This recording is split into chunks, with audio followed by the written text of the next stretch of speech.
자, 잠언 17장 1절에서 12절. 제가 지금 모니터링이 잘 안 되니까 제 소리가 어떤지 제가 잘 몰라가지고 잠언 우리 17장 1절에서 12절입니다. 우리 다 같이 자리에서 일어나셔서 우리 하나님의 말씀 함께 받도록 하겠습니다. 우리는 이제 살아계신 하나님의 말씀 앞에 섭니다. 우리 1절부터 우리 12절까지 함께 교독하시고 우리 12절을 합독하겠습니다. 마른 떡 한 조각만 있고도 화목하는 것이 제육이 집에 가득하고도 다투는 것보다 나으니라. 슬기로운 종은 부끄러운 짓을 하는 주인의 아들을 다스리겠고 또 형제들 중에서 유업을 나누어 얻으리라. 도가니는 은을, 풀무는 금을 연단하거니와 여호와는 마음을 연단하시느니라. 악을 행하는 자는 사악한 입술이 하는 말을 잘 듣고 거짓말을 하는 자는 악한 혀가 하는 말에 귀를 기울이니라. 가난한 자를 조롱하는 자는 그를 지으신 주를 멸시하는 자요 사람의 재앙을 기뻐하는 자는 형벌을 면하지 못할 자니라. 손자는 노인의 면류관이요 아비는 자식의 영환이라. 지나친 말을 하는 것도 미련한 자에게 합당하지 아니하거든 하물며 거짓말을 하는 것이 존귀한 자에게 합당하겠느냐. 뇌물은 그 임자가 보기에 보석 같은즉 그가 어디로 향하든지 형통하게 하느니라. 허물을 덮어주는 자는 사랑을 구하는 자요 그것을 거듭 말하는 자는 친한 벗을 이간하는 자니라. 말로 청명한 자에게 충고하는 것이 매 100배대로 미련한 자를 깊이 박히느니라. 악한 자는 반역만 힘쓰나니 그러므로 그에게 잔인한 사자가 보냄을 받으리라고. 12절 같이 읽겠습니다. 차라리 새끼 빼앗긴 암곰을 만날지언정 미련한 일을 행하는 미련한 자를 만나지 말 것이니라. 아멘. 자리에 앉으시겠습니다. 오늘 말씀의 제목은요, 나디브의 입술입니다. 지난주 혹시 말씀 기억나십니까? 제목? 나디브의 뭐였는지 혹시 기억나시나요? 기억 안 나요? 자, 지난주에 말씀의 제목은 나디브의 시선이었습니다. 나디브의 시선. 오늘은 나디브의 입술입니다. 자, 나디브의 입술, 이 말씀을 통해서 오늘 하나님께서 주신 귀한 깨달음과 또 우리의 마음 가운데에 어떠한 변화와 또 열매들이 있어야 되는지 우리 말씀을 통해 함께 깨닫고 결단하는 시간 되면 좋겠습니다. 제프 로빈슨이라는 분이 쓴 책이 있습니다. 그 책의 제목이 험담, 그 일상의 언어라는 책입니다. 제가 깜빡하고 책을 안 가져왔는데 이렇게 작은 책자인데 한 번쯤은 조금씩 읽어보시기를 제가 일독을 권면드립니다. 그래서 굉장히 짧게 또 빨리 읽히는 그런 말씀이어서 보시면 굉장히 좋은데 험담, 그 일상의 언어라는 책의 핵심 내용은 이렇습니다. 기독교와 언어, 복음과 언어, 그리고 전반적인 그리스도인의 언어에 대한 깊은 통찰을 해주는 그런 책입니다. 이 책의 서문에는 하나님의 말씀과 인간의 말이라는 제목으로 시작을 하는데 이 제목을 통해서 알려주고 있는 시작 가운데에 가장 중요한 것을 우리에게 이야기해 주는데, 말이라는 것이 결국에 어떻게 시작이 됐고 또 하나님과 인간 사이의 균열이 어떻게 되었는지에 대해서 설명을 해주고 있는 내용이 있는데 굉장히 인사이트가 있는 그런 내용들입니다. 그 내용을 조금 요약을 해서 제가 설명을 좀 드리겠습니다. 태초에는요, 말이 있었습니다. 언어죠. 언어라는 것이 있었습니다. 그런데 이 언어를 통해서 우리는 하나님과 그리고 우리 인간은 서로 소통을 했었습니다. 그래서 언어라는 것은, 말이라는 것은 하나님께서 인간에게 주신 굉장히 많은 선물 중에서도 특별히 소중한 선물이었었습니다. 하지만 창세기 3장에 보시면 창세기 3장을 통해서 인간의 타락이 기록되어 있는데 그 인간의 타락 이후에는 이 선물 같았던 언어가 오용되기 시작을 합니다. 그리고 이제 말의 전쟁이라고 제프 로빈슨이 설명을 하는데 이 말의 전쟁이 시작이 됩니다. 언어가 오용되기 시작하고 나니까 말의 전쟁이 시작되어서 이 말로 말미암아 서로를 모욕하고 거짓말하고 또 서로를 죽이기도 하고 종장에는 하나님을 저주하고 하나님을 비방하고 험담하는 등 모든 파괴에 이르게 됩니다. 인간관계에서도 파괴, 나라와 나라 간에서도 파괴, 하나님과 인간의 관계에서도 파괴가 시작이 되었다라는 것입니다. 그런데 이 파괴를 하나님께서 허락하셔서 인간의 죄로 말미암아 하나님이 그것을 허용하셨는데 이 언어를 통해서도 또 다른 파괴를 낳는 자가 등장을 합니다. 그것이 바로 사탄입니다. 사탄도 이 악한 목적을 달성하기 위해서 우리의 언어를 사용합니다. 그래서 창세기 2장에 보시면은 하나님께서는 인간에게 선악을 알게 하는 나무의 실과를 먹지 말라고 분명히 경고하셨습니다. 그리고 그때는 어떤 때였냐면 서로가 옷을 벗고 있어도 부끄러워하지 아니할 정도로 완전히 깨끗한 상태였었습니다. 온전한 상태였죠. 하지만 창세기 3장에 오르면 뱀이 동산으로 기어 들어오게 됩니다. 그리고 뱀은 하와에게 이렇게 말하죠. 창세기 3장 1절에 보시면은 하나님이 참으로 너희에게 동산 모든 나무의 열매를 먹지 말라 하시더냐. 뉘앙스가 전달되죠. 그러니까 사탄은 야, 하나님이 진짜 너희한테 이 동산의 모든 나무를 열매를 먹지 말라고 한 게 맞아? 그게 하나님이야? 라고 묻는 거죠. 그래서 이 질문을 시작으로 해서 뱀과 하와 사이에서는 이제 악한 말들이 서로 오가기 시작을 합니다. 사탄이 뱀이 들어와서 기어 들어와서 이 말을 한마디 던짐으로 인해서 하와는 또 다른 부정적인 말을 내뱉고 말게 되는 거죠. 그래서 이 악한 말이 서로 사슬처럼 이어져서 결국에는 하와가 어떻게 합니까? 이 금단의 열매, 이 선악을 알게 하는 나무의 열매를 먹게 되죠. 이것을 아신 하나님께서는 아담과 하와 그리고 뱀 모든 창조 질서를 통해 전체를 향해 하나님께서는 너희는 저주를 받으리라는 말씀을 하십니다. 이것이 이제 우리 인간에게 생겨난 말의 저주의 본격적인 시작이 되었습니다. 그리고 그 절정의 사건이 있죠. 혹시 언제인지 아십니까? 이 말의 타락 그리고 말의 저주 때문에 생긴 절정의 사건. 그게 바로 창세기 11장에 있는 바벨탑 사건입니다. 그래서 하나님께서는 모든 언어를 다 흩어버리시잖아요. 그 인간들이 서로 그렇게 이야기를 합니다. 야, 우리가 저기까지 올라가자. 하나님이 있는, 저 신이 있는 곳까지 올라가자. 근데 문제는요, 그 신이 계신 그 자리까지 올라가는 게 문제가 아니라 인간은 그 신에게 점점 올라가고 가까워지고 그 아래를 내다볼수록 그 하나님께 더 가까이 가려고 하는 것이 아니라 하나님이 없다 하게 됩니다. 그 하나님을 무시하게 되죠. 우리 인간은 그래서요, 우리가 하나님과 멀어지게 된다라는 징조 중에 하나가 뭐냐면은 하나님의 하나님 대신 하나님의 존재를 부정하기 시작을 합니다. 의식하지 못하게 되죠. 마찬가지로 인간도 바벨탑을 쌓으면서 야, 우리가 저 끝까지 올라가자. 그래서 신의 자리에까지 오르자라는 이 말을 함으로 인해서 그들은 자신들의 마음이 악해지기 시작을 합니다. 그리고 하나님을 인정하지 않으려고 하게 되죠. 하나님을 지우고 자신들만의 새로운 세상과 새로운 것을 상상하면서 실천하려고 했던 것, 그것이 바로 바벨탑 사건이었습니다. 이제 인간의 마음은요, 무익한 말을 생산하는 공장처럼 되어버렸다라고 이야기를 합니다. 그래서 예수님은요, 마태복음 12장 34절에 보시면은, 우리 마태복음 12장 34절에 한번 보실까요? 함께 보시면은 이렇게 기록이 되어 있습니다. 독사의 자식들아, 너희는 악하니 어떻게 선한 말을 할 수 있느냐? 이는 마음에 가득한 것을 입으로 말하며. 우리 한번 같이 읽어볼까요? 우리 함께 같이 읽어보겠습니다. 시작. 독사의 자식들아, 너희는 악하니 어떻게 선한 말을 할 수 있느냐? 이는 마음에 가득한 것을 입으로 말함이라. 예수님께서요, 우리 인간의 본성, 우리 인간의 마음에 어떤 것이 있는지를 너무나도 잘 알고 계십니다. 그래서 이렇게 이야기하셨죠. 너희 마음은 악하니 너희가 어떻게 선한 말을 할 수 있겠느냐? 결국 우리 인간은요, 죄와 사망의 노예가 된 우리의 마음에서 나오는 모든 말들은 아주 우리 인간의 사악한 본색을 드러내기 시작을 했습니다. 그러니까 사악한 본색을 드러나는데 더 이상 주저하지 않게 되는 거죠. 간단한 예를 한번 들어볼게요. 키보드 워리어 잘 아시죠? 키보드 워리어.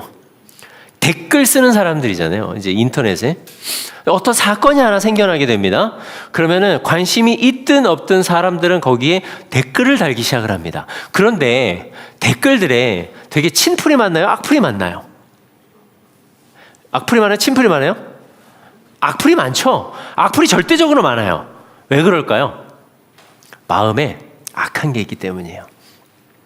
우리 마음에는 악한 것이 있기 때문에 입으로 내뱉으면서 말을 하는 거죠. 그래서 우리 인간에는 기본적으로 우리의 마음이 사악하기 때문에 악한 말을 하는 데 있어서 더 이상 주저하지 않습니다. 운전하다가 화가 나면 어떻게 하죠? 어떻게 해요? 확 얘기하잖아요. 그죠? 제가 차마 얘기할 수 없는데 저도 그러거든요. 저도 그런데 그냥 그게 저희의 사악한 본색인 것 같아요. 그냥 얘기하고 그렇게 얘기 안 해도 될 것을 그냥 이야기하죠. 주저하지 않죠. 혼자 있을 땐 더 합니다. 양심의 가책이라는 것은 진짜 단일도 찾아볼 수 없을 만큼 굉장히 사악한 본성이 우리 입을 통해서 발설이 되는 거예요. 어떤 환경, 어떤 상황, 어떤 사람을 향해서 이 저주의 말을 내뱉는데 주저하지 않습니다. 우리는 악한 말을 내뱉는 공장이 되어버린 거죠. 오늘 본문은 역시나 우리가 살아가는 데 있어서 굉장히 절대적인 강력한 힘을 가진 우리 입술의 말과 지혜에 대해서도 이야기하고 있는 본문입니다. 우리가 나디브, 존귀한 자로서 우리의 시선을 하나님께 고정시켰다면 당연히 우리의 말도 하나님 앞에 합당한 삶을 살아야 하는 것. 이것을 오늘 본문이 우리에게 알려주고 있는 바입니다. 이 말씀을 통해서 우리 함께 우리의 언어 생활에 조금이라도 작게나마 변화들이 있게 되기를 소망하면서 오늘 읽은 잠언 17장 본문에 보시면 다시 한번 본문을 한번 함께 찾아보시면은 지혜로운 자와 악한 자의 삶을 몇 가지를 통해서 비교하는 예를 말씀해주고 있습니다. 먼저 1절 한번 보실까요? 우리 1절 한번 보시면은 우리 1절 한번 다 같이 함께 읽어보겠습니다. 시작. 마른 떡 한 조각만 있고도 화목하는 것이 제육이 집에 가득하고도 다투는 것보다 나으니라. 자, 이 말씀은요, 외적인 조건과 내적인 조건을 역설적으로 비교하는 말씀입니다.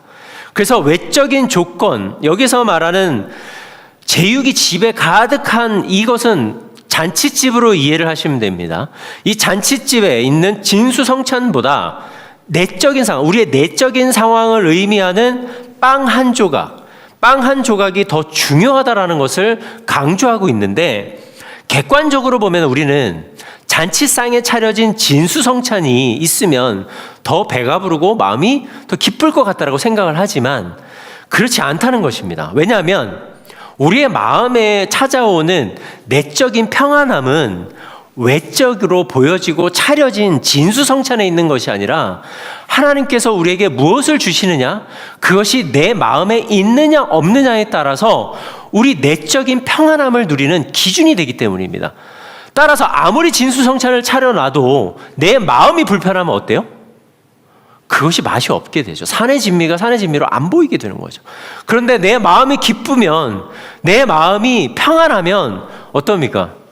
진짜 김치에 뭐 밥을 먹어도 아니면 진짜 맛이 없는 거를 먹어도 맛있게 우리가 먹을 수 있게 되죠. 간단한 예로요. 불편한 사람과 요즘에 제일 좋은 호텔의 식사가 얼마 정도 하나요? 뷔페 이런 데 가면은 한 20만 원 하나요? 한 뭐 17만, 18만 원 뭐 이 정도 하는 것 같아요. 그런 데에서 진짜 불편한 사람과 산의 진미를 먹는 것이 좋습니까? 아니면은 진짜 좋은 사람들과 떡볶이를 한 그릇 먹는 게 좋습니까? 전자예요, 후자예요? 하준이 전자니? 알았어. 후자겠죠, 당연히. 우리는 후자입니다. 그냥 내가 마음 편한 사람, 내가 사랑하는 사람과 그냥 별 볼 일 없는 음식이라 할지라도 그것을 함께 나누는 것이 우리에겐 더 기쁨인 거죠. 왜냐하면 우리의 내적인 평안함의 기준이 눈에 보여지는 외적인 것이 아니기 때문입니다. 이어지는 2절에서는요, 이것을 이야기합니다. 신분은 낮지만 현명한 사람이 법적으로 지위가 높지만 수치스러운 자보다 결국에는 우에 선다라는 것, 이것을 이야기를 합니다.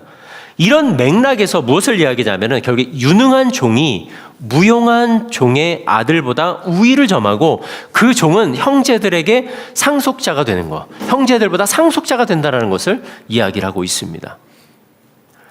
이어지는 3절에서 보시면요, 이렇게 이야기합니다. 도가니는 은을, 풀무는 금을 연단하거니와 여호와는 마음을 연단하시니라. 사람은요, 누리는 행복의 조건이 다 사람마다 다 다릅니다. 나는 뭐 때문에 행복을 누리고 나는 저것 때문에 행복을 누리기 때문에 조건이 다 다릅니다. 그런데 중요한 것은 우리의 행복의 조건이요, 외부에 있지 않다는 거예요.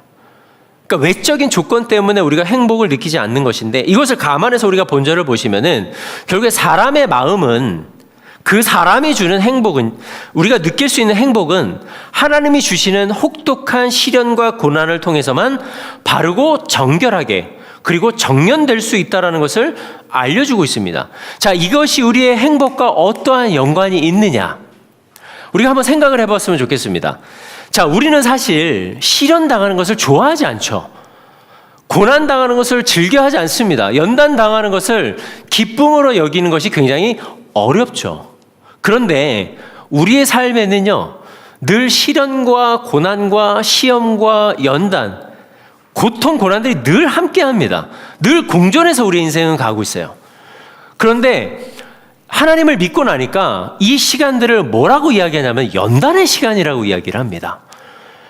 세상 사람들은, 그리고 내가 인간적으로 볼 때는 이거는 분명한 고통이고 시험이고 진짜 불행인데, 내가 하나님을 믿게 되고 나니까 이 시험과 고난과 불행 또한 하나님이 허락하신 연단의 과정이라는 거죠.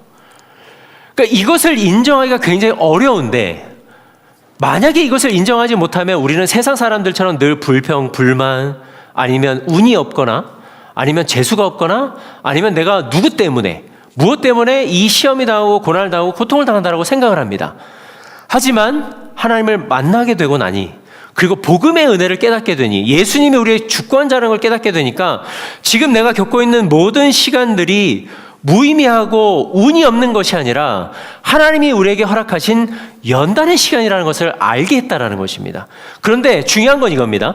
이 연단의 시간이라는 것을 깨닫게 되니까 우리의 마음에 뭐가 찾아와요? 평안함이 찾아오게 되는 겁니다. 이 연단의 시간을 깨닫고 나니까, 아, 이 시간은 내가 운이 없거나 재수가 없는 것이 아니라 하나님이 허락하신 시간이구나. 그런데 더 중요한 것은 이 연단의 시간을 끝까지, 언제가 될지 모르겠지만 연단의 끝은 무엇입니까? 영화롭게 되는 것. 이 모든 과정을 통해서 하나님은 우리가 깨달아야 할 것을 깨닫게 하시고 또 우리에게 예비하신 그 복을 허락해 주신다라는 것입니다. 이것을 깨닫게 되니까 외적인 것을 통해서 우리가 행복을 느끼는 것이 아니라 결국에는 하나님이 우리를 어떻게 이끌어가고 계시는지를 그거를 깨닫는 것, 그것으로 말미암아 우리는 행복을 느끼게 된다는 겁니다.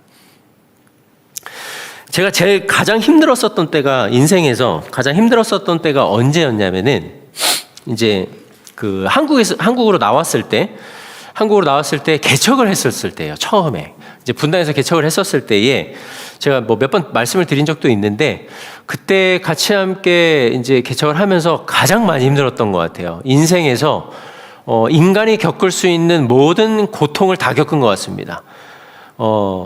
공황장애에 예? 이 불면증에, 우울증에, 진짜 그때 제가 알았어요. 사람이 왜 인생을 그렇게 이렇게 스스로 선택하는가. 충분히 그럴 수 있더라고요. 근데 제가 그 과정을 겪어보니까 뭘 깨닫게 됐냐면은, 아파하는 사람이 왜 아파하는지에 대해서도 알게 됐어요. 그전에는 사실은 잘 몰랐었습니다. 그냥 그 믿음이 없어서 기도를 덜 해서 그래. 그냥 신앙적으로만 접근을 했는데, 제가 그 과정을 겪고 나니까 그렇지 않더라고요. 근데 제가 그때요, 태어나서 가장 기도를 많이 했었던 때가 바로 그때였었어요. 하루에 한 3시간 정도는 진짜 늘 주님 앞에 엎드려서 기도를 했었습니다. 진짜 그 시간만큼은 놓치지 않으려. 그래서 가장 힘들었지만 가장 기도 많이 했었던 시간이었거든요. 그런데 기도를 했다고 해서 그 불안과 고통과 이 이 심령을 누르는 그것이 떠나가지는 않았어요. 계속해서 함께 했었습니다. 같이 가는 거죠. 그런데 어느 날 그걸 깨닫게 됐습니다. 하나님이 나한테 왜 이런 시련을, 이 고통의 시간을 허락하셨는가. 그러니까 그거를 깨닫게 되니까 자연스럽게 그 시간들이 지나가게 되더라고요. 또 한 번은 제가 신대원을 삼수했었을 때예요. 제 인생에서 가장 창피스러운 시간이었었어요. 그래서 저는요, 재수하고 삼수하는 사람들의 마음을 너무 잘 알아요.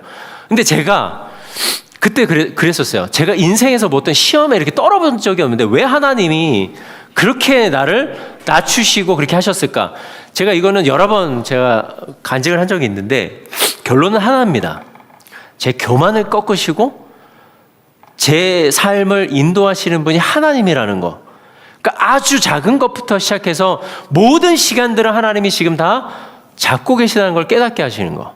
그러니까 그거를 깨닫고 나니까 뭐 어떤 창피함 아니면 어떤 그런 이 분노 이런 것들이 다 사라지게 되더라고요. 그런 연단을 통해서 결국 제가 찾은 게 무엇이냐? 바로 행복이라는 거예요. 기쁨이라는 거예요. 우리 삶은 이 연단이 분명히 있습니다. 그런데 하나님은 이 시험과 연단을 통해서 무엇을 하시느냐? 우리를 검증하십니다. 사람이 금속의 순도와 가치를 결정할 수 있습니다. 그래서 재련을 하고 통해서 여러 번 시험을 통해서 그 순도를 결정할 수 있는데 하나님은요, 이 연단의 시간을 통해서 우리의 마음을 검증하고 계세요. 그래서 우리가 기억해야 될 것은 이 연단의 시간들을 온전히 하나님께 드리는 것, 그리고 그 시간이 온전히 나에게 허락되는 것을 내가 인정할 때 우리의 마음에 행복이 오게 됩니다. 이 모든 그 연단의 시간들을 그래서 우리가 믿음으로 이겨나갈 수 있게 되는 것입니다. 이어서 4절과 5절에서 보시면요, 악한 자의 내면과 그가 말하고 표현하는 것에 대한 결과에 대해서 이야기를 합니다. 우리 4절과 우리 5절을 한번 같이 읽어보도록 하겠습니다. 함께 읽습니다. 시작. 악을 행하는 자는 사악한 입술이 하는 말을 잘 듣고 거짓말을 하는 자는 악한 혀가 하는 말에 귀를 기울이니라. 가난한 자를 조롱하는 자는 그를 지으신 주를 멸시하는 자요, 사람의 재앙을 기뻐하는 자는 형벌을 면하지 못할 자니라. 아멘. 악한 자의 내적 품성은 뭐라고 말하냐면 말 그대로 악함과 거짓입니다. 이 악함과 거짓의 내면은요, 말을 할 때뿐만 아니라 말을 할 때도 그렇지만 들을 때도 고스란히 드러난다라고 이야기를 합니다. 그래서 악한 생각을 계속하는 거죠. 악한 마음을 품었으니까 악한 생각을 계속하고 있기 때문에 악한 말을 하고 더불어서 악한 것을 듣는 것, 악한 말을 듣는 것을 즐겨하게 됩니다. 결국 악한 자는 이런 악순환의 굴레에서 벗어나지 못하고 삶 전체가 악을 추구하는 삶으로 변하게 된다는 거죠. 뒷담화를 막 하고 있는데 누가 와가지고 야, 너 왜 뒷담화해? 그거는 옳은 게 아니잖아. 그거는 그리스도인으로서 마땅하지 않잖아. 라고 이야기하면 어떻습니까? 마음이 갑자기 그렇구나라는 게 아니라 화가 확 치밀어 오를 때가 있죠. 안 그런가요? 저만 그런가요? 우리가 3, 4, 5 모여서 누구를 뒷담화하고 있어요. 그런데 누가 와가지고 그 뒷담화하는 것을 잘못했지라고 바른 말을 하면 어떻게 돼요? 화가 나죠. 그 즉시 수용하기는 굉장히 어렵습니다. 그 말이 설사 맞더라도 수긍하기가 굉장히 그 인터벌이, 이게 텀이 있는 거죠. 그걸 받아들이기까지는.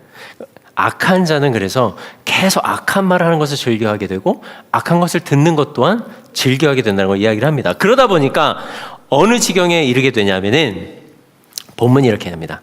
사람의 재앙을, 5절입니다. 5절 하반절을 보셔서 사람의 재앙을 기뻐하는 자는 형벌을 면하지 못할지 아니라. 무슨 말이냐면은 가난한 자에 대한 조롱은 결국 그를 창조하신 창조주 하나님에 대한 조롱으로 규정하고 있는데, 악한 자를 조롱하는 자 또한 하나님의, 그러니까 이렇게 표현할게요. 타인의 재앙을 보고 긍휼한 마음을 가지지 않는 자, 타인의 재앙을 보고도 아무런 긍휼의 마음을 갖지 않고 더한 사람은 이제 오히려 기뻐하는 자, 망한 자를 보면서 또 잘 됐다, 고소하다, 다 인과응보야라고 말하는 사람의 마음을 하나님은 긍휼하게 보시지 않는다는 이야기예요. 그러니까 하나님의 마음, 나디브의 마음을 갖는 자, 존귀한 자의 마음은 이와 반대로 하나님의 마음이 어떠한지를 깨달아서 어려움을 겪는 자를 향해서 긍휼의 마음을 갖는 것이고, 그리고 어려움을 당한 모든 자들을 향해서 내가 어떻게 도움을 줄 수 있을까, 이거를 고민하게 된다라는 거죠. 그래서 악한 말을 하는 자는 악한 말을 계속하고 악한 말을 듣기를 즐겨하지만, 선한 자, 나디브의 마음을 가진 존귀한 자는 하나님의 마음을 깨달아서 그를 향한 긍휼의 마음을 갖고, 또 긍휼한 마음, 또 긍휼한 일들을, 그거를 통해서 이루어진 일들을 듣는 것을 또 즐겨 한다라는 것을 이야기하고 있는 것입니다. 그렇다면 악한 자와 완전히 반대되는 존귀한 자는 어떠한 자인가? 제가 좀 전에 설명을 드렸지만 본문 7절은 이렇게 이야기를 합니다. 지나친 말을 하는 것도 미련한 자에게 합당하지 아니하거든 하물며 거짓말을 하는 것이 존귀한 자에게 합당하겠느냐? 결국에는 존귀한 자는요, 내적 품성을 따라서 말을 하는 자입니다. 그래서 말을 하는 사람, 이런 말이 있죠. 말은 그 사람의 인격을 나타낸다라고 이야기를 하는 말이 있죠. 그래서 미련하고 악한 자의 말은 그 인격 자체가 악하기 때문에 악한 말을 하는 것인데, 반면에 존귀한 자는 그 마음이 나디브한 마음을 가지고 있기 때문에 어떤 말을 말합니까? 진실만을 말한다라고 이야기를 해요. 그래서 본문 7절에 지나친 말을 하는 것도 미련한 자에게 합당하지 아니하거든 하물며 거짓말을 하는 것이 존귀한 자에게 합당하겠느냐? 존귀한 자는 그래서 거짓말을 하지 않는 자, 악한 자는요 계속해서 악한 말을 내뱉게 됩니다. 악한 말을 계속해서 내뱉게 되면 어떠한 일이 벌어지게 되냐면은 실수하게 되죠. 그래서 나중에는 하지 말아야지, 그 말은 하지 말았었어야 되지 하는 이제 그런 마음도 생기게 됩니다. 그래서 저도 그럴 때가 있거든요. 때로는 부정적인 말을 계속 내뱉어서 그 말은 괜히 했네라는 생각이 들 때가 굉장히 많이 있습니다. 그러면 이제 집에 가서 이불 킥하는 거죠. 내가 그때 왜 그 말했지? 그러지 말았었어야 되는데, 이런 생각을 하게 되는 거죠. 그런데 존귀한 자는 어떤 사람입니까? 말 실수를 안 한다는 거예요. 왜냐하면은 거짓이 없는 말 외에는 하지 않기 때문에 구구절절 부연 설명할 필요가 없다는 거예요. 그러니까 말의 언어에 있어서 이렇게 비유를 해볼게요. 구문 같은 게 별로 없는 거예요. 딱 필요하고 정직한 말들만을 내뱉는 자들, 그러한 자들이 누구? 존귀한 자라고 이야기를 하고 있는 것입니다. 여기서 거짓말은요, 그래서 우리가 이렇게 이해를 하면 좋을 것 같습니다. 단순한 거짓말은요, 그냥 우리가 거짓말을 안 하는 것이 존귀한 자가 아니라 악한 자와 완전히 반대되는 개념의 인격, 완전히 악한 자와는 반대된 개념의 인격을 가진 자가 존귀한 자인데, 그 존귀한 자의 언행, 이런 것들이 존귀함으로 묻어나는 자, 이것이 바로 거짓말을 하지 않는 자라고 오늘 본문 이 잠언 17장 7절이 말씀하고 있는 것입니다. 그런데 사랑하는 여러분, 우리는 분명히 존귀한 자로 부름 받았습니다. 우리는 존귀한 자로서 하나님께 부름을 받은 자이고, 그 존귀한 자로서의 행실을 하는 것이 마땅한데, 우리는 왠지 모르게 악한 자의 본성을 따라 살아갈 때가 더 많은 것 같습니다. 우리가 이를 부인할 수 없는 이유는 여전히 우리 마음에는 악한 것이 존재하고 있다는 거예요. 왜냐하면 우리의 언어의 습관이나 상황을 보면은 악한 자의 생활과 크게 다르지 않다라는 것을 우리는 인정할 수밖에 없기 때문입니다. 그렇다면 우리가 존귀한 자로서 부름을 받았고, 또 존귀한 자로서 우리가 마땅한 삶을 살아가려면 무엇이 가장 중요할까요? 오늘 본문을 통해 우리가 알 수 있는 것은, 존귀한 자는 그의 마음의 중심과 입술의 말의 행실을 통해서 하나님의 성품이 묻어나야 한다는 것입니다. 하나님은 거짓이 없으신 분이시죠. 하나님은 변함이 없으신 분이십니다. 하나님은 늘 신실하시고 진실하신 분이십니다. 따라서 존귀한 자도 그 하나님의 성품을 따라서 말하고 행동하는 자입니다. 그렇기 때문에 존귀한 자의 말을 통해서 세상 사람들을, 믿지 않는 사람들 혹은 믿는 사람들은 무엇을 발견하느냐? 하나님의 성품을 발견하게 된다는 것입니다. 저 사람의 말은 굉장히 이렇게 이 표현이 맞는지 잘 모르겠어요. 뭔가 품격이 있어. 듣는데 되게 참 선한 말을 많이 해. 이것은 이런 말을 들을 때는 그 사람 자체를 인정하는 것이 아니라 그 사람이 믿는 하나님 때문에 우리가 그렇게 인정을 하게 되는 것이죠. 그렇기 때문에 우리가 말하는 모든 것들을 통해서 하나님의 성품이 드러나야 하는 것이 곧 우리 존귀한 자의 언행의 삶이라는 것입니다. 이것을 우리가 살아가기 위해서는 두 가지를 우리가 기억을 해야 됩니다. 첫 번째는요, 존귀한 자는 그 마음의 중심을 하나님께 두는 것입니다. 결국에는 마음의 중심이 하나님께 뿌리를 두고 사는 삶, 내 마음의 중심의 뿌리를 하나님께 두고 살아가는 자, 그런 자가 바로 존귀한 자입니다. 우리는 삶의 가치가 외적인 조건에 있지 않다는 것을 아까도 말씀을 드렸습니다. 그럼에도 불구하고 우리는 외적인 화려함을 추구하려고 하고 남들보다는 조금 더 가지려고 합니다. 그래서 나의 가치를 외적인 조건을 통해서 평가받으려고 하죠. 나의 가치를 외적인 것으로 평가받으려고 하는 가장 좋은 예가 우리가 살아가는 것들입니다. 우리가 살아가는 것들 중에서도 대표적으로 집, 지역, 차, 아니면 뭐가 있을까요? 백, 이런 거 있을 수 있겠죠? 시계. 그러니까 내가 가지고 있는 것, 남에게 보여줄 수 있는 것을 통해서 우리는 나를 평가받으려고 하죠. 그러니까 나를 평가받는 것을 외적인 조건 통해서 받는다라는 것은 결국에는 1절에서 기록하고 있는 잔치사, 진수성찬에 가득 찬 이 산의 진미를 통해서 내가 행복하다라는 것을 드러내고 싶어하는 사람과 다르지 않다라는 거예요. 그런 자가 바로 악한 자, 무지한 자는 거죠. 그러니까 우리는 우리의 외적인 것을 통해서 나의 가치를 인정받으려고 하는 것이 아니라 우리의 마음에 행복을 주시는 분이 누구인지, 행복의 근원이 누구인지를 깨달아서 우리의 마음을 그분께 두고 그 마음이 하나님께 뿌리를 내리도록 하게 하는 것, 그것이 우리의 삶의 모습이어야 된다는 거죠. 그런 자의 삶은요, 다른 사람이 가지고 있는 것을 부러워하지 않습니다. 다른 사람이 누리는 것을 나도 그랬으면 좋겠다라고 부러워하지 않고 욕심을 내지도 않습니다. 또 더 나아가서는 그런 사람이 누리고 있는 것을 보면서 시기 질투하지도 않습니다. 왜냐하면 내 마음의 뿌리는 하나님께 있기 때문에, 나는 그것으로 행복과 감사를, 기쁨을 누리는 사람이 아니기 때문에. 그래서 존귀한 자는요, 그 마음의 중심을 하나님께 두는 자입니다. 마음의 뿌리를 하나님의 중심에 두는 자, 그런 자가 바로 존귀한 자라는 사실을 기억하시기를 바랍니다.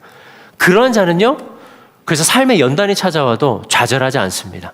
고난이, 시련이 찾아와도 포기하지 않습니다. 왜냐하면 그 순간조차도 하나님이 허락하신 것을 알기 때문에.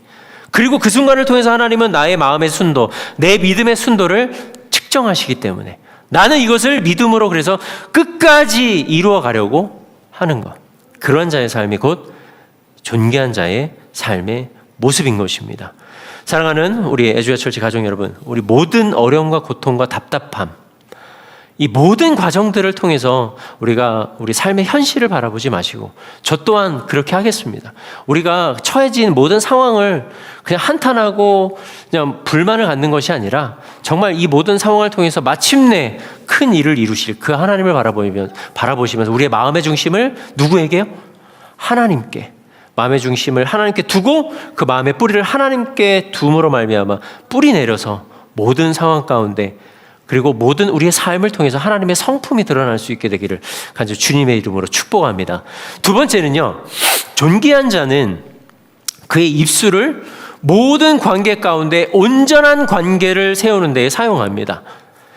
아까 서두에도 예화를 통해서 말씀드린 것처럼 죄인된 우리의 인생에는요, 말의 전쟁이 시작됐다라고 이야기를 했어요. 그래서 외교가 그런 거잖아요. 외교라는 것이 말로 시작해서 말로 끝나는 것이잖아요. 그렇죠? 내가 뭘 줄게, 너희 나라가 뭘 해줘. 근데 내가 이거를 해줄 수도 있고 안 해줄 수도 있어라는 어떤 그런 말을 통해서 결국에는 외교가 되듯이 우리 일상에서도요, 사실은 말 때문에 수많은 오해와 또 어떻게 보면 말 한마디 때문에 갑자기 모든 관계가 회복이 되기도 하고요.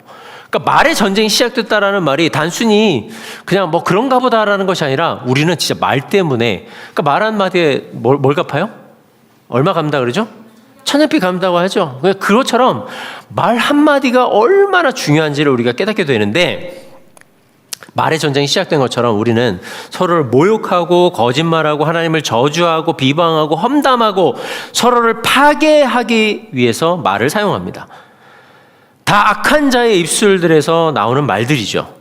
그러나 존귀한 자는 그의 입술을 무엇을 위해서 사용하느냐? 화평을 이루는데, 관계를 더 견고하게 온전하게 세우는 데에 자신의 입술을 사용한다라고 이야기를 합니다. 모욕하는 말이 아니라 칭찬과 세워주는 말을 하고, 거짓말이 아닌 진실만을 말하고, 하나님을 저주하는 것이 아니라 하나님을 송축하고, 비방과 험담으로 상대방을 파괴시키는 것이 아니라 하나님의 마음을 담아 타인의 연약함을 덮어주고 진실한 말로 하나님의 소망을 선포하는 것, 그 일을 위해서 그의 입술을 사용하는 자가 바로 존귀한 자라는 것입니다. 그래서 존귀한 자의 입술은요, 온전한 관계를 세워가는 통로가 된다라는 것입니다. 우리들의 입술은요, 그래서 어떤 입술이 되어야 하냐면은 모든 관계를 회복하는데, 모든 관계를 더 견고하게 세워가는 일에 우리의 입술의 말들이 사용되어야 한다는 것입니다. 그래서 우리가 이것은요, 교회 안에서뿐만이 아닙니다. 우리 삶의 자리에서도 마찬가지입니다. 직장에서, 학교에서, 가정에서, 교회에서, 아니면 우리가 길을 가다가도 누구에게도 사실 이 모든 것들이 우리에게 굉장히 필요한 과정이라는 거예요. 내가 존귀한 말, 존귀한 말이라는 것을 악한 자의 반대의 개념이라고 말씀드렸잖아요. 악한 자의 반대 개념을 가지고 언행을 하고 행실하는 자들, 그런 자들이 바로 존귀한 자인데, 우리는 그러한 일에 우리들의 입술이 사용되어야 한다는 것입니다. 주님은요, 이것을 우리에게 보여주셨습니다. 예수님은 죄가 없으신 분이시죠. 죄가 없으신 분이신데 예수님은 고난과 수치를 다 당하셨습니다. 고난과 수치를 당하셨기 때문에 주님은 하나님을 원망하거나 아니면 그들을 저주할 수 있었습니다. 당신을 향해 채찍질을 가하고 능욕하는 자들, 침을 뱉는 자들을 향해서 주님은 충분히 저주를 내뱉으실 수도 있으셨던 그런 분이셨습니다. 그런데 주님은 그렇게 하지 아니하셨죠. 주님은 그렇게 하지 않으셨고 오히려 십자가에서 그들을 용서해달라는 기도를 하셨습니다. 주님은 그러면요, 자, 여기서 우리가 중요하게 한 가지 깨달아야 됩니다. 주님은 왜 그렇다면 그들을 용서해달라는 말씀하셨을까요? 주님은 왜 그들을 아버지 하나님께 올려드리면서 저들이 하는 일을 알지 못하니 저들을 용서해달라는 말씀하셨을까요? 요거는요, 단순한 주님의 간구이지만 주님의 간절함이 묻어있는 기도였었습니다. 그러니까 왜 주님은 그렇다면 마지막 그의 인생의 십자가에서 그의 숨을 거두기 전에 이 고백을 하나님께 올려드렸을까요? 세상 사람들이 예수님이 누구신지, 왜 그들에게 자비와 긍휼의 복음, 왜 하나님의 하나님 되심이 예수 그리스도를 통해 증명되었는지, 그것을 그들로 하여금 깨닫게 하시기 위해서 주님은 그 마지막 기도를 하셨던 거예요. 그 기도의 결과물이 나중에 나타나죠. 백부장이 예수님을 칼로 찔렀던 그가 어떻게 합니까? 가장 먼저 예수님의 그리스도라는 것을 선포하게 되죠. 마찬가지입니다. 주님은 그의 모든 과정을 통해서 예수님의 예수님 되신 그리스도 되심을 세상 사람들로부터 하여금 이 악인들, 죄인들로부터 하여금 깨닫게 하시기 위해서 그것을 감당하셨습니다. 마찬가지로 우리에게도 그것을 깨닫게 해주시기 위해서 그리스도의 복음을 우리에게 허락해 주신 것입니다. 그렇다면요, 우리는 누구를 용서하고 누구를 긍휼하게 여기고 품어주고 그를 세워주고 하는 모든 것들이 더 이상 우리의 힘으로 하는 것이 아니라는 이야기입니다.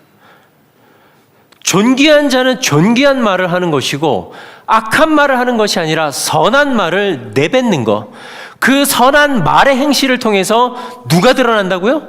하나님이 드러나게 되는 것, 주님이 드러나게 되는 삶을 사는 자들, 그 자들이 바로 존귀한 자의 삶의 모습이라는 것입니다. 주님은요, 이것을 우리에게 깨닫게 해주시기 위해서 이 땅에 오신 것입니다. 그래서 에베소서 2장 4절에 보시면요, 주님은 이것을 깨닫게 하는 것뿐만 아니라 주님과 우리의 관계를 회복시켜 주셨습니다. 하나님과 우리의 관계를 회복시켜 주셨고, 우리가 이제 그 하나님의 은혜의 보좌로 담대히 나아갈 수 있도록 하나님과 우리의 관계에 있었던 모든 막힌 담을 다 허신 분이십니다.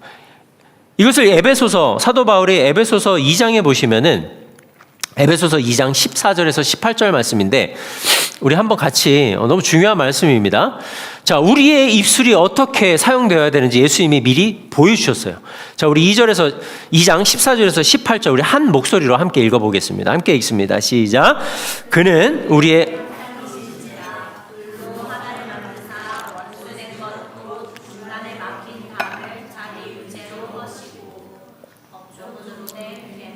율법을 폐하셨으니 이는 둘로 자기 안에서 한 세 사람을 지어 화평하게 하시고 또 십자가로 이 둘을 한 몸으로 하나님과 화목하게 하여 하심이라.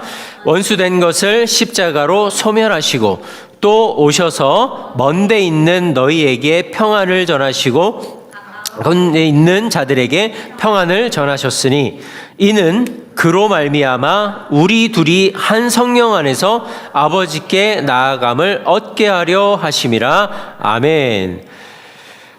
우리의 화평이신 주님, 그 주님은 둘로 하나를 만드사 원수된 것 곧 중간에 막힌 담을 자기 육체로 허신 분이십니다.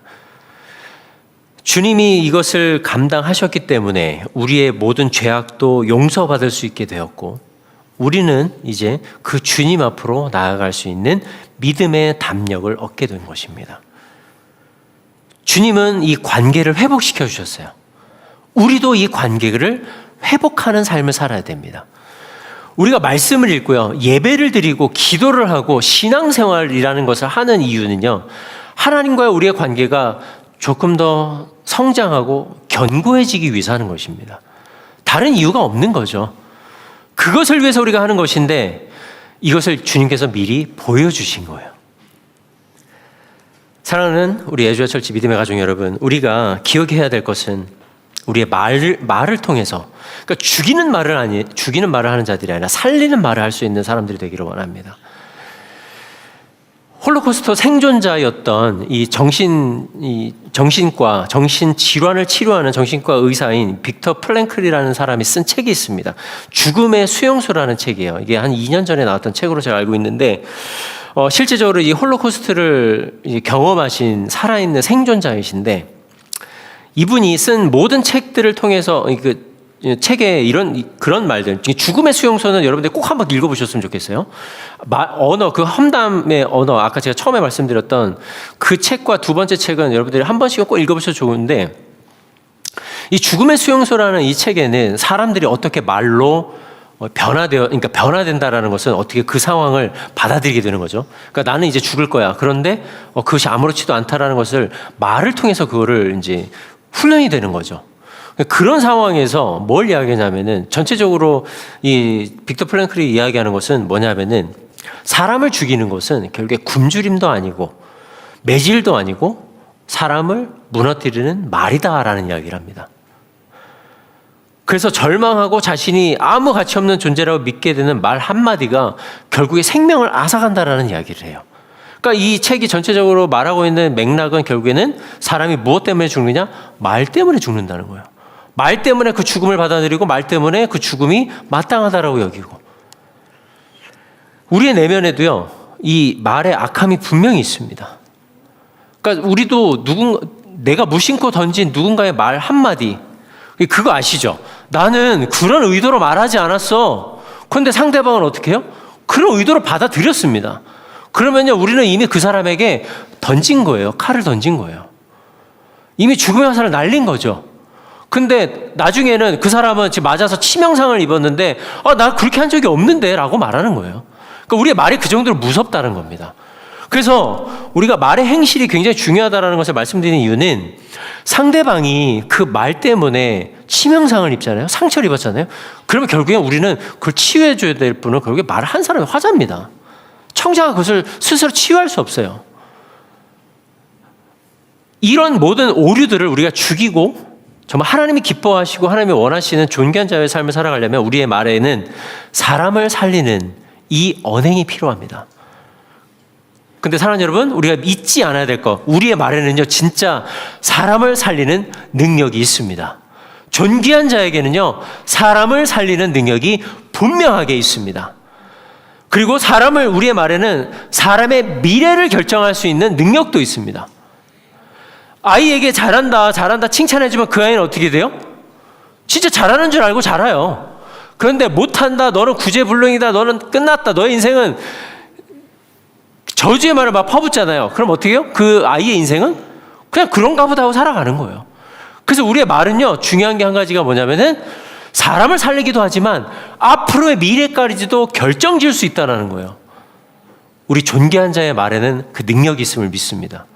우리 애주야 철치, 우리 믿음의 모든 가족분들, 우리 말을 통해 영혼이 살아나고, 그리고 우리 자녀들의 미래, 우리 교회의 미래, 우리 성도들의 미래가 정말 결정될 수 있는 이 능력의 말을 통해서 우리가 회복되어지고 온전해지고 더 견고해질 수 있는 그런 은혜를 우리 모두가 누릴 수 있기를 간절히 주님의 이름으로 축복합니다.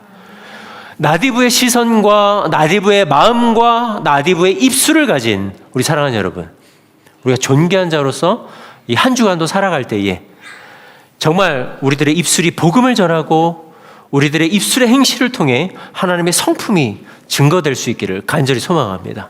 그러한 한 주를 살아가시는 저와 여러분들, 우리 애주야 철치 모든 믿음의 가족분들이 되시기를 간절히 주님의 이름으로 축복합니다.